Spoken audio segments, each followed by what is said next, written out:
అత్యాచారం జరుగుతుందని చెప్పి రికార్డ్స్ చెప్తున్నాయి. నిజమే, చాలా క్రైమ్స్ అసలు మన నోటీస్కి రాకుండా కూడా వెళ్ళిపోతుంటాయి. కానీ ఆర్జీ కౌర్ మెడికల్ కాలేజ్ హాస్పిటల్లో జరిగిన సంఘటన మాత్రం ఇప్పటికీ కూడా ఎవరికి మింగుడు పడని సంఘటన. అంత కిరాతకంగా దారుణంగా ఒక ఆస్పైరింగ్ డాక్టర్ అంటే ఒక మెడికోని ఇంత దారుణంగా రేప్ చేసి చంపవలసిన అవసరం ఏమిటి? ఇది నిజంగా కామాంధుడి ఒక చర్య అని అనుకోవాలా, లేక నిజంగా దీని వెనకాల ఇంకా ఇతరత్ర కారణాలు ఉన్నాయా? All of the nation, the entire nation is reacting on this. I have with me andarki suparishita pediatrician and from the medical fraternity tana galam vippi ee vishayam pai ippadike maatladina Dr. Sharmila from Apollo Hospitals. Dr. Sharmila garu namaskaram andi. Yeah, so obviously this enraged a lot of people. చాలా మంది కోపంగా ఉన్నారు. మీరు ఎంతవరకు దీన్ని సమాధాన పడగలిగారు అంటే ఇలా జరిగిందని? సమాధాన పడటం అనేది అసలు జరగని విషయం. అవును, ఎందుకంటే I mean simple. First thing is I think men సమాధానం పడలేరు, విమెన్ సమాధానం పడలేరు. మెన్కి ఒక mother, sister, wife, child, grandchild, విమెన్తో కనెక్షన్ ఉంటుంది కదా. అవును. అండ్ విమెన్ అయితే సమస్య లేదు, right from their own self. All of us, I'm sure.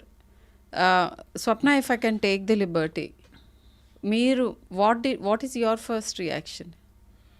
You must have interviewed many people, but I want to know your take on it. My take is obviously, I mean, a state of shock. But మళ్ళీ ఒక విధమైన అంటే మళ్ళీ జరిగిపోయిందా అనే ఒక helplessness కూడా వచ్చింది. అది కూడా మనం ఊహించని పరిస్థితుల్లో జరుగుతాయి సంఘటనలు. బికాజ్ ఈసారి బస్ స్టాపుల్లో జరుగుతుందంటే బస్ స్టాపుల చుట్టూ గస్తీ పెట్టేస్తారు, ఇంకెక్కడో జరుగుతుంటే అది చేస్తారు. ఇదేంటంటే ఇక్కడ విద్యా సంస్థ లేకపోతే ఒక హాస్పిటల్ ప్రాంగణం అంటే చాలా సేఫ్ అండ్ పవిత్రం అని భావిస్తాం మనం. మరి ఇది అంటే దట్స్ వై ఇది ఈ ఒక్కటే దీని గురించి ఎందుకు అంత ఎక్కువ అవుట్ క్రై జరుగుతుందంటే 2 రీజన్స్.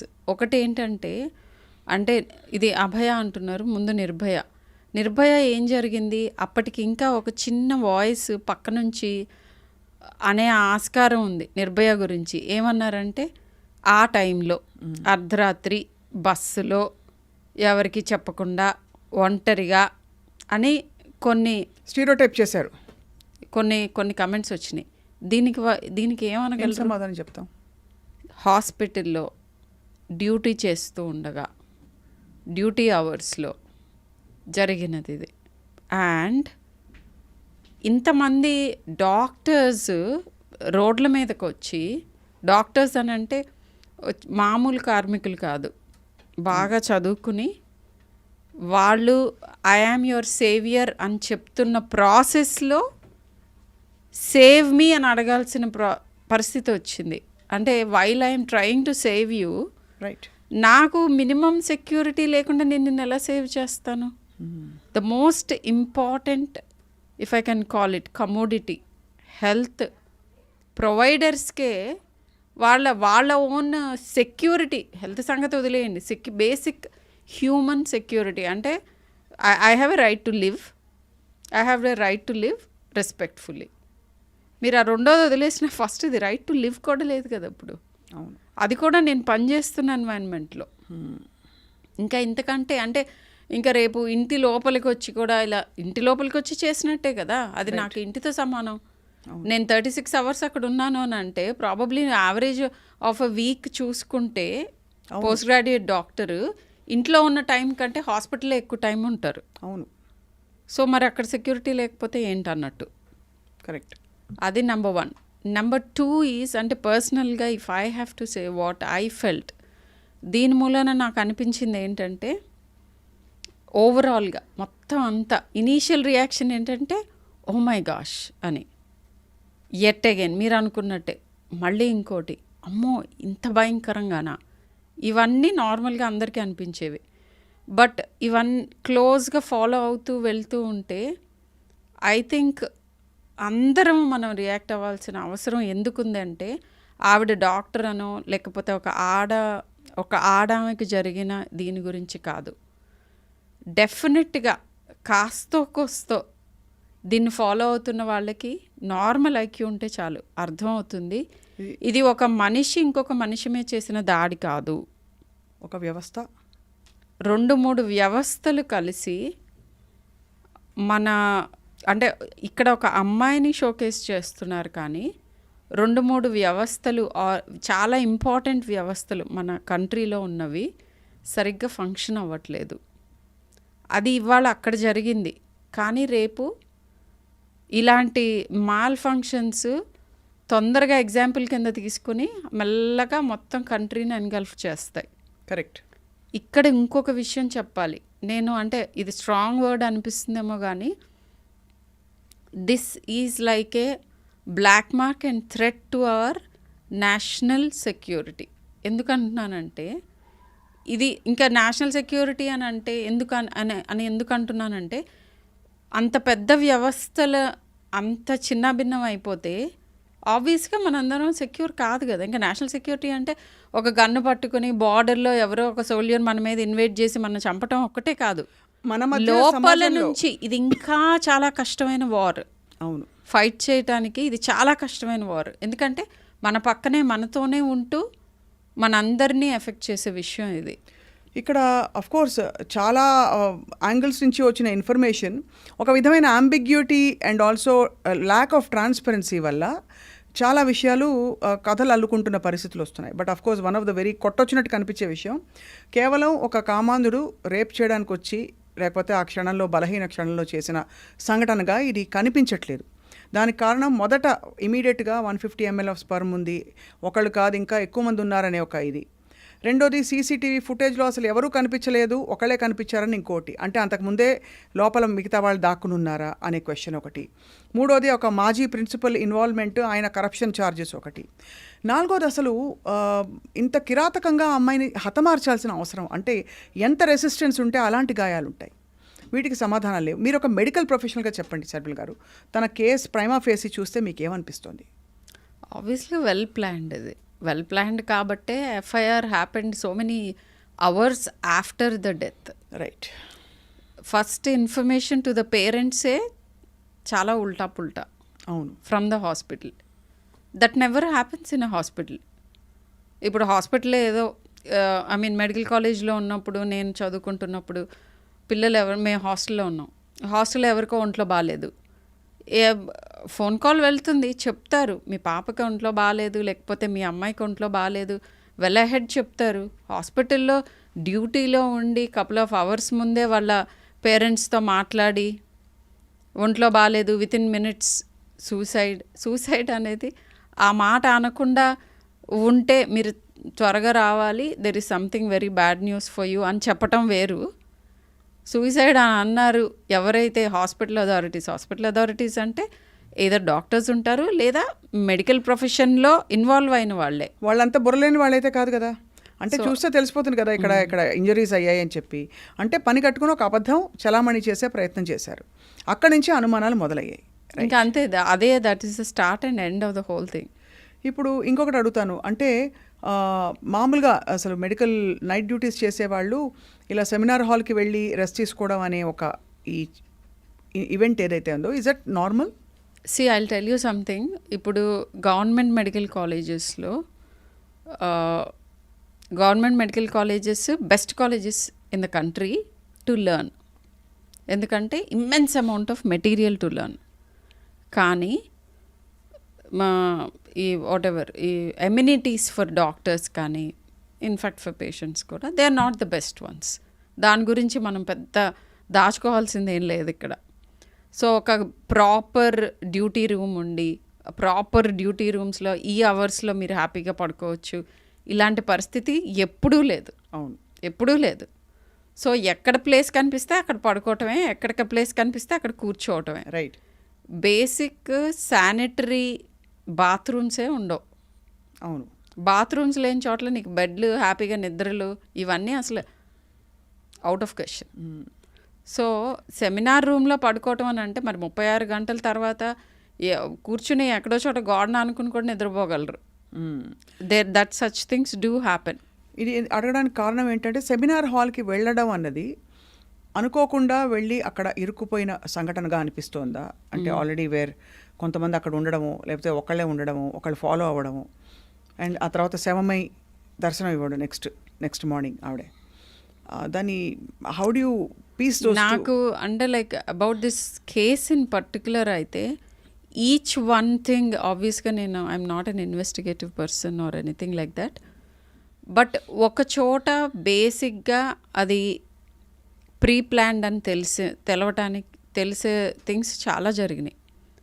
సో ఆమె అక్కడికి ఆ సమయంలో ఎందుకు వెళ్ళింది అనేది చెప్పడం కష్టం. అదే ఎగ్జాక్ట్లీ అందుకే అడిగాను వాస్ షీ లెడ్ దేర్ అదే అడుగుతున్నాను. అందుకే is also a possibility. But I am not the right person to say that. But కానీ can people sleep in odd places in the hospital? Obviously మరి నువ్వు 36 గంటలు 48 గంటలు I shouldn't be saying this. కొన్ని very good institutes, premier institutes of the కంట్రీలో వాళ్ళు వారానికి ఒకసారి స్నానం చేయటం అలాంటివి కూడా జరుగుతాయి. అంత హెవీ లోడ్ ఆఫ్ వర్క్ ఉంటుంది. నైట్ షిఫ్ట్స్ చేసిన వాళ్ళకి పీజీ స్టూడెంట్స్కి చాలా ఉంటుంది కదండి. ఎప్పుడు తెల్లారుతుంది, ఎప్పుడు పొద్దుగూకుతుంది తెలియకుండా గడపాల్సి వస్తుంది ఫస్ట్ ఇయర్ ఆఫ్ పోస్ట్ గ్రాడ్యుయేషన్లో in certain branches, in certain colleges, just because of the sheer volume of work. అలాంటిది ఇంత దురదృష్టకరం ఏమిటంటే అతను కాలర్ ఎగరేసి ఏం చేసుకుంటారు చేసుకోండి అని ఒక అక్యూజ్డ్ బయటికి వచ్చి చెప్పి నేనే చేశానని అన్న మనిషి తర్వాత he pleaded not guilty. But of course ఇక్కడ మన నాగేశ్వర రెడ్డి గారు కూడా సభ్యులైన ఒక కమిటీ వేసింది గౌరవ సుప్రీంకోర్టు దీన్ని ఇన్వెస్టిగేట్ చేయాలని. What do you think will be justice Sharmila గారు ఇందులో?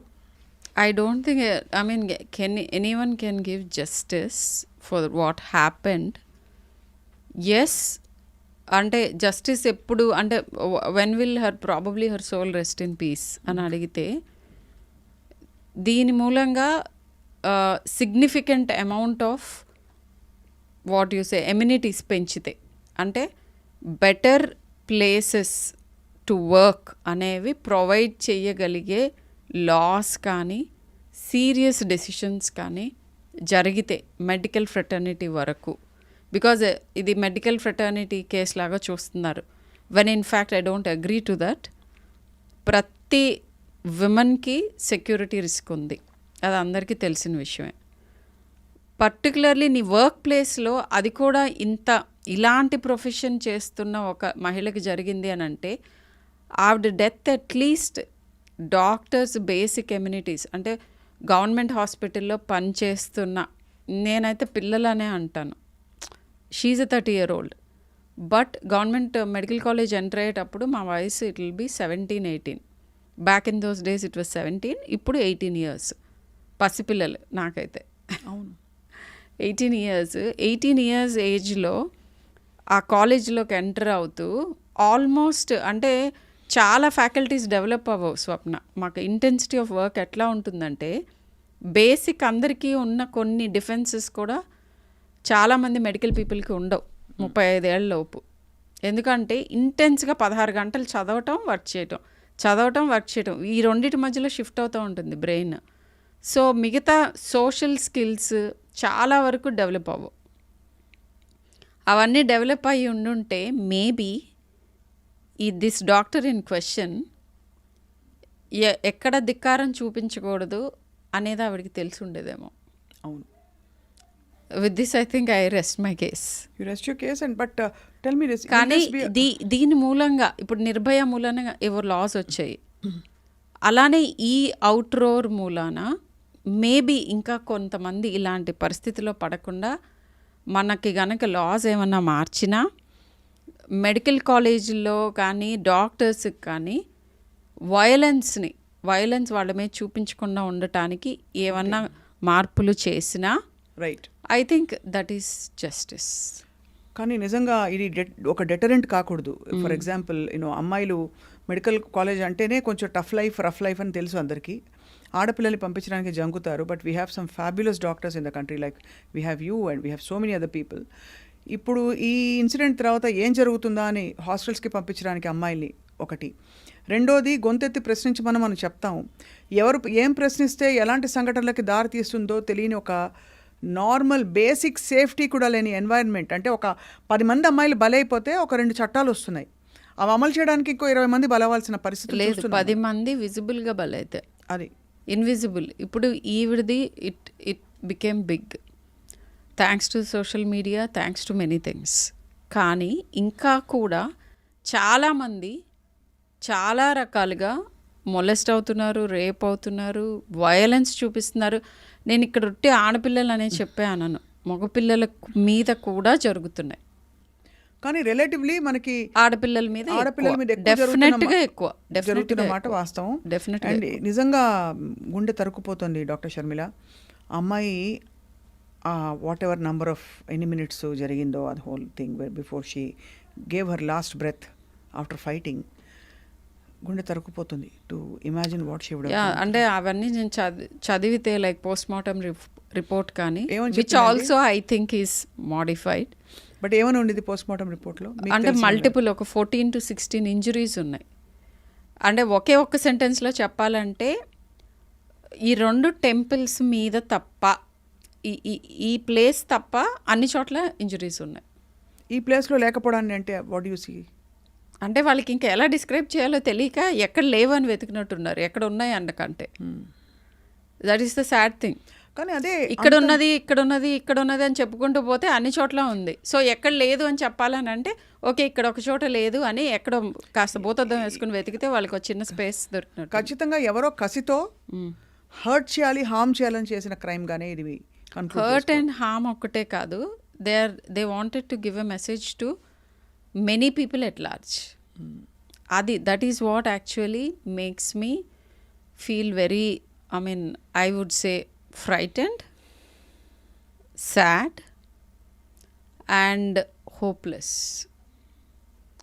సో నౌ ఇక్కడి నుంచి ఏం జరుగుతుంది అనేది మనకి ఇంకా మన ఫ్యూచర్ ఎలా ఉంటుంది అనేది డిటర్మిన్ చేస్తుంది, మన country future. And at this point I have to tell you, ఇది మన నేషనల్ దాన్ని ఏమంటామంటే లైక్ రెప్యుటేషన్ కూడా ఎఫెక్ట్ చేస్తుంది. నేనేమి అవుట్ ఆఫ్ ప్రపోర్షన్ మాట్లాడట్లా, ఫస్ట్ హ్యాండే చెప్తున్నాను. లేదండి, ఆల్రెడీ నేను ఆస్ట్రేలియన్ స్టూడెంట్స్కి టీచ్ చేస్తాను. వాళ్ళు మన కంట్రీ వచ్చి నేర్చుకుంటున్నారు. First time in the world అపోలోలో ఈ జాయింట్ ప్రోగ్రామ్ ఉంది. ఎంబీబీఎస్ స్టూడెంట్స్ మన దగ్గరికి వచ్చి ఇవి అన్నీ నేర్చుకుని వెళ్తున్నారు అనమాట. 6 months మన దగ్గర పోస్ట్ అవుతారు. సో ఐ వాజ్ ఆస్క్డ్, దీని తర్వాత ఒకరోజు I had to take a session on Zoom 2 students in Australia. ఆ యూనివర్సిటీ వాళ్ళు నన్ను మాట్లాడమన్నారు. మా పిల్లలు భయపడుతున్నారు, what do you have to say about this, are they safe అని అడిగారు నన్ను.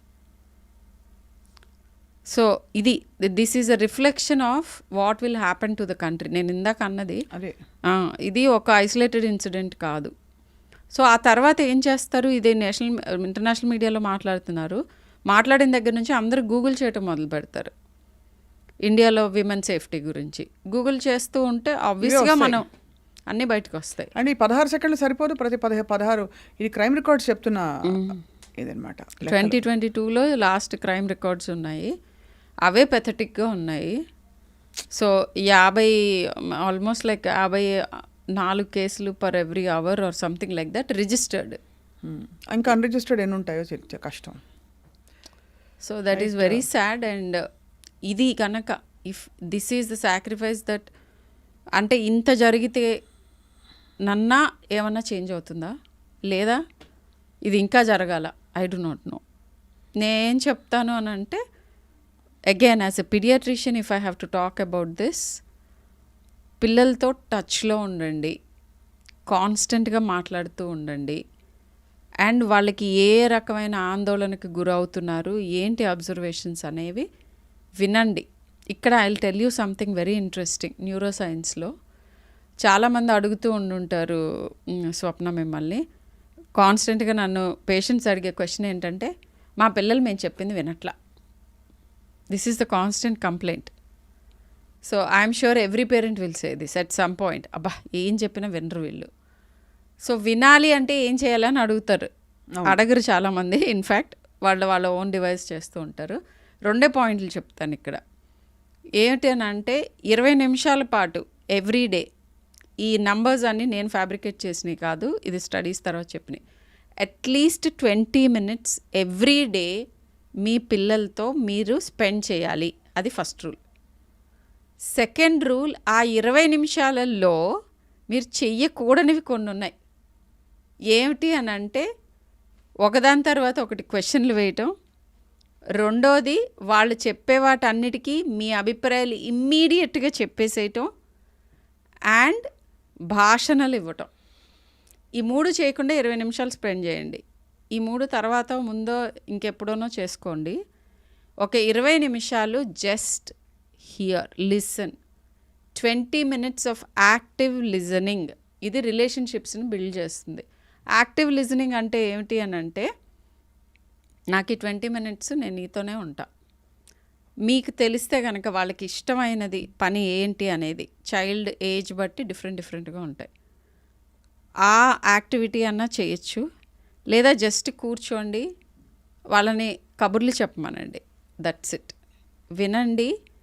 వాళ్ళు చెప్పే వాటిలో చాలా ఇన్ఫర్మేషన్లో మనకి ఇమ్మీడియట్గా ఇలా నువ్వు ఫీల్ అవుతున్నావు. మనకి ఏంటంటే ఆత్రం అనమాట, వాళ్ళని హెల్ప్ చేయాలి అని. నీకు ఇలా అనిపిస్తుందా? అది రైట్ కాదు, నువ్వు ఇలా ఆలోచించు. ఇలా అనిపిస్తుందా? అయితే ఇలా చేసి చూడు. ఈ 2 చెప్పకుండా ఏ పేరెంట్ ఉండరు. అవును, నేను కూడా చేస్తాను. ఇమ్మీడియట్గా why can't you just listen అంటుంది మా అమ్మాయి, which is very very important. మీరు ఏమి జడ్జ్ చేయకుండా, ఏం సలహాలు ఇవ్వకుండా వాళ్ళు చెప్పే వినండి. విన్న తర్వాత కొంచెం పాజ్ ఇచ్చి కొంచెం టైం ఇస్తే వాళ్ళే మిమ్మల్ని అడుగుతారు, నువ్వేమనుకుంటున్నావు, లేదా ఎలా చేస్తే బాగుంటుంది అని. డైలీ రిచువల్ చేసే వాళ్ళకి కమ్యూనికేషన్ గ్యాప్ ఉండదు. అండ్ అప్పుడు మీ పిల్లలు మిమ్మల్ని వినటం మొదలు పెడతారు. ఫస్ట్ మీరు వినాలి, తర్వాతే వాళ్ళు వింటారు. సో ఇది ఈ సందర్భంలో ఎందుకు చెప్తున్నానంటే, పిల్లలతో డైలీ కమ్యూనికేషన్ గ్యాప్ లేకుండా ఉంచుకుంటే వాళ్ళ మనసుల్లో జరుగుతున్నాయి, వాళ్ళ లైఫ్లో జరుగుతున్నాయి, అది ఏ ఏజ్ అయినా కానీ, ఇప్పుడు ఈ 30 ఏళ్ళ డాక్టర్కి అయినా కూడా తెలుస్తాయి. అండ్ కాన్ఫిడెన్స్ బిల్డ్ అవుతుంది. ఓకే, మీరు చెప్పేవి ఒకవేళ కనుక మీరు చెప్పగలిగిన సమస్యలు అయితే, మీరు సాల్వ్ చేయగలిగిన అయితే మీరు చెప్తారు సొల్యూషన్ వాళ్ళు అడిగిన తర్వాత. లేకపోతే ఎవరిని అప్రోచ్ అవ్వాలి, ఎలా సాల్వ్ చేసుకున్నారు, మీ ఓన్ స్టోరీస్ మీరు చెప్పచ్చు. అలా వాళ్ళు చేసుకోవచ్చు. అలా ఈ కమ్యూనికేషన్ లూప్ ఉంటే కనుక మేబీ వాళ్ళకి కొన్ని తీవ్రమైన భావ ఉద్వేగాలు కలిగినప్పుడు మీరు వాటిని అక్కడ ఆపగలుగుతారేమో, కొన్ని ప్రాబ్లమ్స్లోకి వెళ్లకుండా ఆపగలరేమో. Right way to reform the society or right way to let your voice be heard. వాళ్ళకి ఏవో చెప్పాలని ఉంటుంది, చెయ్యాలని ఉంటుంది. పర్టికులర్గా ఛానలింగ్ దర్ ఎమోషన్, బేసికలీ వాళ్ళ ఎమోషన్ని, వాళ్ళ ప్యాషన్ని, వాళ్ళ డ్రైవ్ని ఛానల్ చేసి సేఫ్గా వాటిని ఎక్స్ప్రెస్ చేయడానికి. ఇప్పుడు మనకి సేఫ్టీ ఇంపార్టెంట్. ఎందుకంటే maybe she went the unsafe way and అక్కడ ఎక్కడో ఏదో బెడ్స్ కొట్టి ప్రాణాల మీదకే తెచ్చుకుంటాను. సో చాలా very very valuable and valid point ఇది Sharmila garu. In developing well rounded personalities, అంటే పిల్లలే కదా ఎదిగి ఈ స్టేజ్కి వస్తారు. ఇప్పుడున్న ప్రజెంట్ స్టేట్ ఆఫ్ ద వరల్డ్లో క్రైమ్ తగ్గడం అనేది I don't see it anywhere. Crime తగ్గదు. మనల్ని ఈచ్ వన్ ఇండివిజువల్ ఎలా కాపాడుకోవాలి, క్రైమ్ తగ్గుతుంది. మనందరం కలెక్టివ్గా each one of us think about it and ఎవరికి వాళ్ళు వాళ్ళ పిల్లల్ని సవరించుకుంటూ పోతే తగ్గుతుంది. So again it starts at home. Correct. Each హోమ్లోనూ రిఫార్మేషన్ వస్తే డెఫినెట్గా సొసైటీ రిఫార్మ్ అవుతుంది. బట్ ఆ రిఫార్మింగ్ ఫస్ట్ థింగ్ ఈజ్ మీ పిల్లల్ని కాపాడుకోవటం. రెండోది మీ పిల్లలు వేరే వాళ్ళని హామ్ చేయకుండా ఉండటం. అండ్ ఏ మాట ఏ రకంగా ఎలాంటి వాతావరణంలో ఎలా ఎక్స్ప్రెస్ చేయాలి ఇవన్నీ నేర్పించటం. ఇవన్నీ జరగాలి అని అంటే single most important thing time spent with your child. ముందు పేరెంట్స్ కూడా తిన్నగా ఉండాలి, వాళ్ళ ఆలోచనలు ఎక్స్ట్రీమ్గా ఉండకుండా చాలా చోట్ల మెంటల్ హెల్త్ ఇష్యూస్ ఉన్న పిల్లల్లో నేను చూసింది ఏంటంటే, వన్ ఆఫ్ ద పేరెంట్కి సిమిలర్ మెంటల్ హెల్త్ ఇష్యూ ఉంటుంది. 100%. సో ఇది మనం ఓపెన్ మైండ్తో ఉండి మన పిల్లలతో మనకున్న ప్రాబ్లమ్ని డిస్కస్ చేయటానికి వెళ్ళాలి. వాళ్ళు చెప్పింది ఓపెన్ మైండ్తో విని